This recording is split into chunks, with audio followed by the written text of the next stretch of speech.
Hi hello friends எல்லாருக்கும் வணக்கம். நான் பெப்பர் சிக்கன் தான் செய்ய போகிறேன். சிக்கன் நல்லா கழுவி வச்சுக்கோங்க.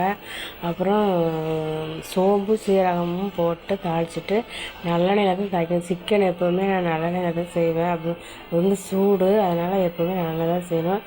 இது சோம்பு சீரகம் மிளகு தான் மசாலா லைட்டாக வறுத்துக்கிட்டு நல்லா பொடி பண்ணி வச்சுக்கோங்க. சிக்கன் நல்லா பட்டை கிராம்பெலாம் போட்டு தாளிச்சிட்டு, சீரகம் சோம்பு போட்டு தாளிச்சிட்டு, அப்புறம் வெங்காயம் போட்டு நல்லா வதக்கிட்டு, சிக்கனையும் போட்டு சிம்மில் வச்சு நல்லா வதக்கி அந்த தண்ணியெல்லாம் அப்படியே அதிலே ஊறணும். ஊறினதுக்கப்புறம் இந்த பச்சை மிளகாலாம் போட்டுக்கோங்க. அப்புறம் நல்லா வாசனை கிடைக்கும். அப்புறம் இந்த சோம்பு சீரகம் மிளகு மூணையும் வறுத்து பொடி பண்ணி போட்டுருங்க.